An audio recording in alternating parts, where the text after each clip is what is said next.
नमस्कार दोस्तों। इस साल रक्षाबंधन को लेकर थोड़ा सा कन्फ्यूजन है। ये कन्फ्यूजन अन्य सालों के मुकाबले इस साल थोड़ा सा ज़्यादा है, क्योंकि ये कन्फ्यूजन समय का ही नहीं है, ये कन्फ्यूजन दिन का है।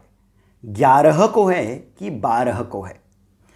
आज के इस वीडियो में हम इन दोनों पर तो चर्चा करेंगे ही कि समय क्या होगा, दिन क्या होगा, और साथ ही इन दोनों से थोड़ी सी और अधिक महत्वपूर्ण बात यह है कि रक्षाबंधन का महत्व क्या है। ये तीनों बातें आपस में जुड़ी हुई हैं। महत्व रक्षाबंधन का केवल भाई बहन के रिश्ते को लेकर ही नहीं है, और आज हम इस ही पर चर्चा करेंगे। किस समय, किस वार, किस तिथि को रक्षाबंधन मनाया जाएगा, ये भी इसकी महत्ता के साथ जुड़ा हुआ है। तो इस वीडियो को आप लाइक करिए, शेयर करिए, अधिक से अधिक लोगों तक तुरंत ही पहुंचाइए, ताकि वो रक्षाबंधन का जो ये पावन त्यौहार है, इसे बहुत अच्छे से विधिपूर्वक मना सकें। दोस्तों, रक्षाबंधन हम अक्सर भाई बहन के बीच का एक त्यौहार मान लेते हैं, जो कि इस रिश्ते को और अधिक मजबूत करता है। ये बहुत अच्छी बात है कि भाई बहन के रिश्ते को और सुदृढ़ करने के लिए हमारे शास्त्रों में, हमारे ट्रेडिशन में ये एक परंपरा भी है। पर रक्षाबंधन इससे कहीं और गहरा, कहीं और बड़ा है। इसकी महत्ता जो है वो और ज़्यादा गहरी है। पहली बात आपको पता होनी चाहिए कि पुराने समय में जो ब्राह्मण हुआ करते थे, वो ब्राह्मण राजा को एक रक्षा पोटली बांधा करते थे, उनसे धर्म के मार्ग पर चलते रहने का वचन लेते हुए। यानी इस दिन श्रावण पूर्णिमा को सभी ब्राह्मण राजा के पास पहुंचते, उनके हाथ पर ये रक्षा पोटली बांधते और उनसे वचन दिलवाते कि वो सदैव धर्म के मार्ग पर चलेंगे। और धर्म के मार्ग पर चलने के कारण राजा का और उनके राज्य का, उनके राज्य की प्रजा का भगवान, देवता सदैव रक्षार्थ उपस्थित रहेंगे। देवता भी राजा के धर्म के मार्ग पर चलने के कारण उसकी और उसके राज्य की प्रजा की रक्षा करेंगे। ये एक गहरा रक्षाबंधन का महत्व है। दूसरा ये आता है कि ये केवल भाई बहन के बीच का रिश्ता ही नहीं है।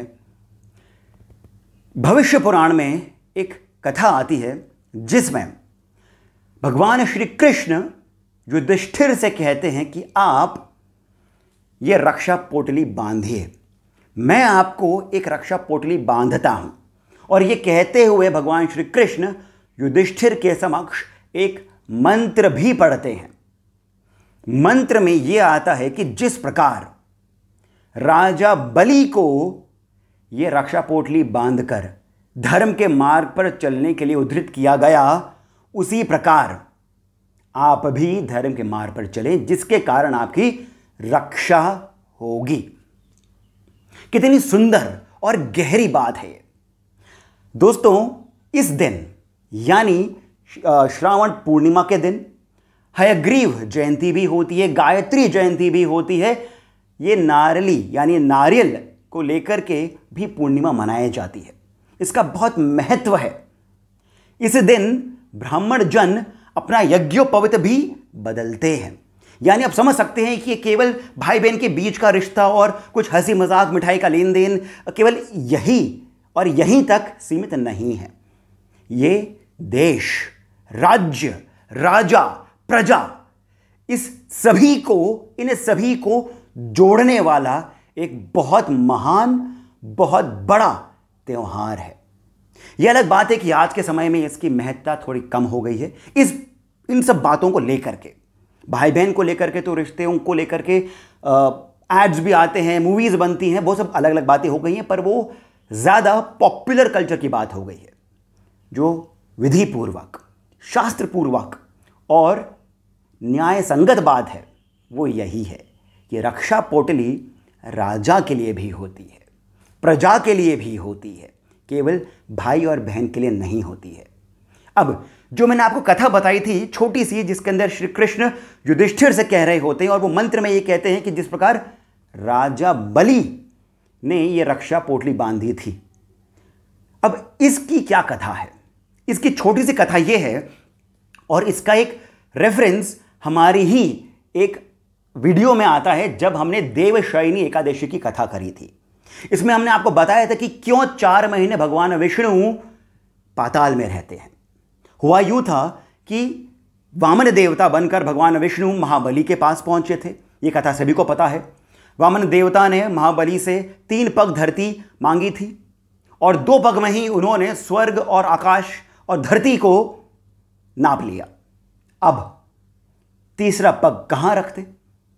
महाबली दैत्य थे पर प्रहलाद के वंश के थे। उन्होंने दानवीर होने के नाते यह कहा कि प्रभु आप मेरे सर पर पग रखिए, मेरी जो धरती है जिस पर मैं खड़ा हूं वो अभी भी मेरी है, वो आप ले सकते हैं, मेरे सर पर अपना पग रखिए। भगवान विष्णु यानी भगवान वामन देव ने ऐसा ही किया और महाबली को पाताल भेज दिया। परंतु उनकी इस भावना से, महाबली की इस दान की भावना से वामन देवता ने विष्णु अवतार लिया और महाबली से कहा कि आप बताइए कि आपको क्या वरदान चाहिए। महाबली भी भगवान विष्णु के बहुत बड़े भक्त थे। उन्होंने कहा कि आप मेरे यहां पर आकर के विराजमान होइए, मेरे यहां सदैव के लिए रहिए। भगवान विष्णु उसी समय पाताल लोक जाकर के रहने लगे। अब इतनी कहानी, और ये कहानी तो सभी को पता है। इसके आगे की कथा जो रक्षाबंधन से जुड़ी है दोस्तों, वो ये है कि उधर वैकुंठ में माता लक्ष्मी भगवान विष्णु के नहीं होने के कारण बहुत दुखी हुई। सभी देवता भी पहुंचे कि भगवान विष्णु नहीं है, स्वर्ग की धरती की रक्षा के लिए अब कौन है? तब देवताओं के आग्रह पर माता लक्ष्मी ने एक ब्राह्मणी का रूप धरा और फिर वो राजा बलि के महल तक पहुंची। वहां पर जो उपस्थित जो दूत थे उनके द्वारा ये कहलवाया कि मेरे जो पति हैं वो मुझसे दूर चले गए हैं और मैं अकेली हूं, तो इसी कारण मैं आपकी शरण में रहना चाहती हूं, मैं कोई भी छोटा मोटा कार्य कर लूंगी। महाबली ने महालक्ष्मी, जो कि उस समय एक वृद्ध ब्राह्मणी बनकर आई थी, उन्हें अपने महल में रहने की अनुमति दे दी। पर जैसे ही माता लक्ष्मी महाबली के महल में आई, उसी समय से धन धान्य भर भर कर महाबली के कोष में जमा होने लगा। महाबली को ये इस तरह की समृद्धि देखकर आश्चर्य तो हुआ, पर वो समझ नहीं पाए क्यों हो रहा है। श्रावण पूर्णिमा के दिन उन ब्राह्मणी ने महाबली के हाथ पे जाकर के एक रक्षा पोटली बांध दी और उनसे ये कहा कि मैं आपकी कलाई पर ये रक्षा पोटली बांध रही हूं, मैं ये प्रार्थना करती हूं कि आप सदैव अविजित रहें, आपकी रक्षा सदैव होती रहे और आप सदैव धर्म के मार्ग पर चलते रहें, और इसी नाते मैंने आपको ये रक्षा पोटली बांध दी है। इतनी सुंदर बात सुनकर महाबली ने प्रसन्न होकर उन वृद्ध ब्राह्मणी से कहा कि मैं आपसे प्रसन्न हूं, आप मुझसे जो वरदान मांगना हो मांगिए। तभी ब्राह्मणी ने कहा, महाबली, आपके महल में रह रहे मेरे पति यानी भगवान विष्णु को मुझे पुनः लौटा दीजिए। महाबली समझ गए कि ये ब्राह्मणी कोई और नहीं देवी लक्ष्मी है और तुरंत ही उनकी इस विनती को उन्होंने स्वीकार कर लिया। यहीं से उस मंत्र का जो कथा सार है वो भी आता है। दोस्तों, ऐसी भी कथा है कि इंद्राणी ने, शची ने यानी इंद्र की पत्नी ने भी इंद्रदेव की रक्षार्थ अपने गुरु बृहस्पति के द्वारा अभिमंत्रित एक रक्षा पोटली इंद्रदेव को भी बांधी थी। यानी ये पूरा त्योहार समाज, राष्ट्र, जनता, प्रजा, इस पूरे ब्रह्मांड की रक्षार्थ के लिए मनाया जाता है। अब हम बड़े प्रश्न पर आते हैं कि 11 को है कि 12 को है। दोस्तों, पंचांग के अंदर 5 भाग होते हैं, 5 अंग होते हैं। जैसे तिथि, वार, नक्षत्र, योग और करण। इसमें 7वां करण जो होता है वो होता है भद्रा का। अब भद्रा जो है या फिर भद्रकाल जो है वो क्या है? शास्त्रों के हिसाब से भद्रा जो है वो सूर्यदेव की पुत्री है और शनिदेव की बहन है। इसी कारण भद्रा का जो व्यवहार है वो शनिदेव की तरह है। अशुभ नहीं है पर कठोर है। कठोर होने के नाते वो किसी भी शुभ कार्य में यदि भद्रा का काल होता है तो शुभ कार्य नहीं करना चाहिए। और ये तो हम रक्षा के लिए बंधन कर रहे हैं, यज्ञ पवित्र बदल रहे हैं, जो कि खुद भी एक रक्षा का बंधन है। तो फिर ऐसा माना जाता है कि यदि पूर्णिमा के समय भद्रा हो तो वो रक्षा के लिए, रक्षा बंधन के लिए उचित समय नहीं है। 11 को करीब सुबह के 10:38 को यानी 10:38 को पूर्णिमा आरंभ हो रही है। तो हर जगह लिखा है, कथाओं में भी लिखा है कि श्रावण की पूर्णिमा को ही रक्षाबंधन मनाया जाता है, परंतु यह भी कहा गया है कि उस समय भद्रा नहीं होनी चाहिए। भद्रा यूं तो शाम के 6:30-7 बजे तक यानी अंधकार के समय वो समाप्त हो जाएगी, परंतु हमें यह भी समझना होगा कि जिस प्रकार दिवाली होती है, होलिका का त्यौहार होता है यानी रात्रि का, ये त्यौहार रात्रि के होते हैं, परंतु होली माफ करिए राखी का जो त्यौहार है, रक्षाबंधन का जो त्यौहार है वो प्रातःकालीन त्यौहार है, यानी उसे सुबह, दोपहर या शाम तक मना लेना चाहिए। और इसी कारण जब शाम के समय यानी जब सूरज डूब रहा है तब भद्रा का समय भी समाप्त हो रहा है, तो भले ही प्रदोष काल शुरू हो जाता है, हम रात्रि को रक्षाबंधन नहीं मना सकते हैं। अब यहां पर एक और बात आती है कि पूर्णिमा जो है वो 12 को सुबह 7:05 तक रहेगी, यानी 12 को सूर्योदय हो रहा है करीब 6:15 के आसपास। वो आप समय अपने क्षेत्र के हिसाब से आप देख सकते हैं। 6:15 के आसपास सूर्योदय हो रहा है, जो कि चलेगा 7:05 तक उसका काल है। पूर्णिमा 7:05 तक रहेगी।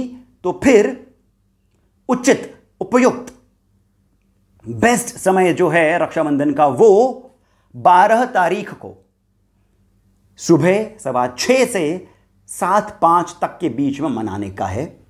मंत्र आपको आपकी स्क्रीन पर दिख जाएगा। उस मंत्र के साथ में आप अपने भाई, अपने पिता, अपने पति, इन सभी को तिलक करके इनकी आरती उतारकर तिलक करते समय इस मंत्र का उच्चारण करें और उनकी रक्षा के लिए आप प्रार्थना करें।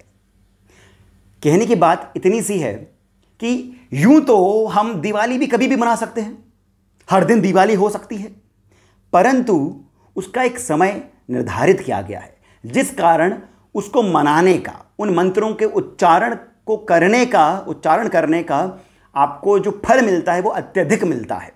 ये वही वाली बात हो गई है कि यूं तो जूस जो आप पीते हैं, फ्रूट जूस, वो आपकी सेहत के लिए अच्छा है, पीना ही चाहिए, परंतु यदि आप फ्रूट जूस सुबह उठ करके पिएंगे खाली पेट तो वो आपके लिए बुरा हो जाएगा, क्योंकि फिर वो आपके लिए एसिडिक हो जाएगा। अब ये साइंस हमें समझ में आता है, परंतु जो कॉस्मिक साइंस है हम उसे समझने की कोशिश नहीं करते हैं।